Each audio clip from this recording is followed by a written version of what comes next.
Welcome to This Explainer. Today, we are jumping right into a remarkable, viral poem that absolutely captures the raw, unfiltered truth of becoming a mother. We're not looking at some flawless, idealized picture here. Instead, we're exploring the profound, sometimes messy, and incredibly beautiful transformation that women undergo. This isn't about motherhood as some polished, perfect concept. It's about motherhood as a lived, breathing truth. So, think about this for a second. What if one simple poem could articulate the massive shift of motherhood better than any thick psychology textbook ever could? The real secret to this poem's power is just one simple revelation. Motherhood doesn't merely add a child to a woman's life. No, it changes the entire meaning of her life. You see, before motherhood, love might just feel like affection or maybe a choice. But after, it becomes a responsibility with a face. It becomes a literal life that depends on you, interrupts you, and awakens parts of your heart you honestly never even knew existed. Section 1. Losing the Old Self. The death of the old self and the birth of a mother. We actually start off with the small, quiet losses. The toys scattered on the floor, the forgotten lullabies, the hot coffee that's just left on the counter to go cold, and that sudden, striking realization that your illusion of control is just gone.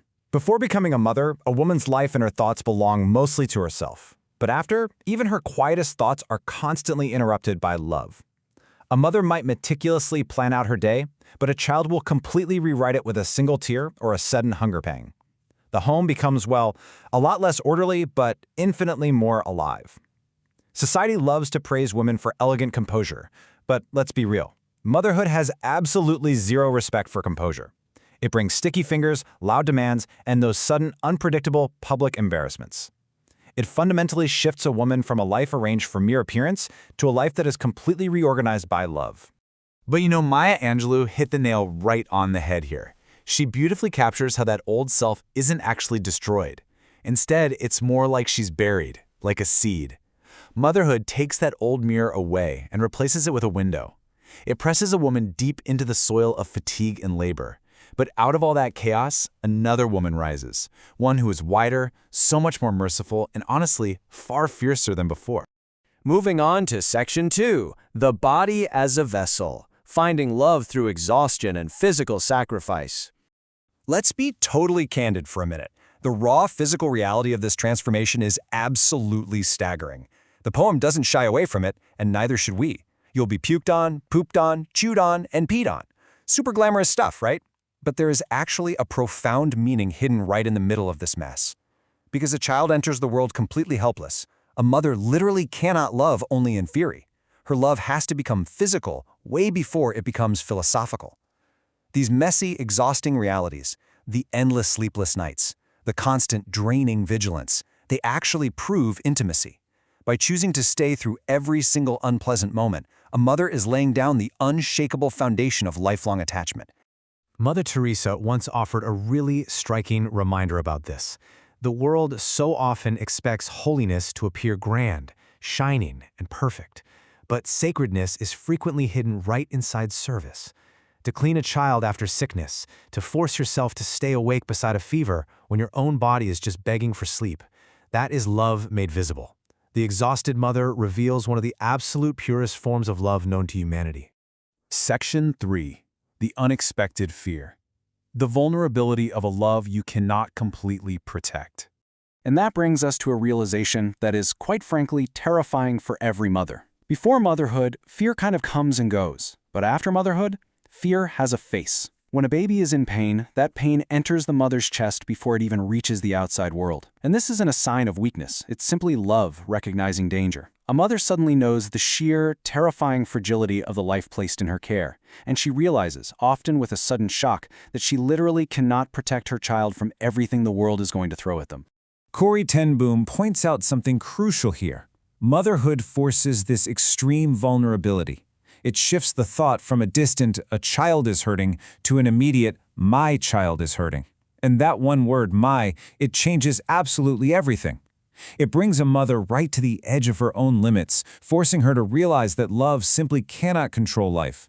She can't block every wound, so she has to learn to trust, to surrender the outcome, and to just be an anchoring presence for her child.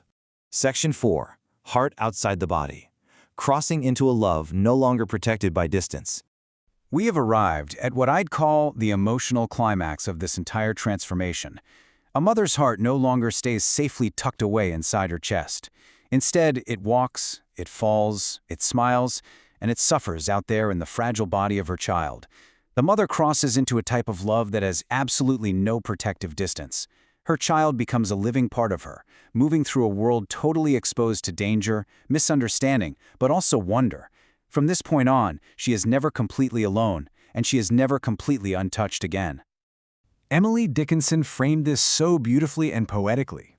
She said, "The mother becomes a house with windows everywhere." Think about that. A child smiles and her whole day opens up. A child suffers and her world instantly narrows. This intense, continuous vulnerability fundamentally expands her capacity for fierce love. It alters her entire relationship to time, making every single ordinary day and every small detail carry immense weight and meaning. Section 5. The profound joy. The ultimate reward that completely redeems the hardest hours.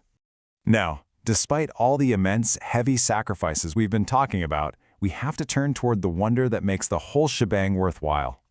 Honestly, it's a bit of a mystery how so much cost can yield so much joy.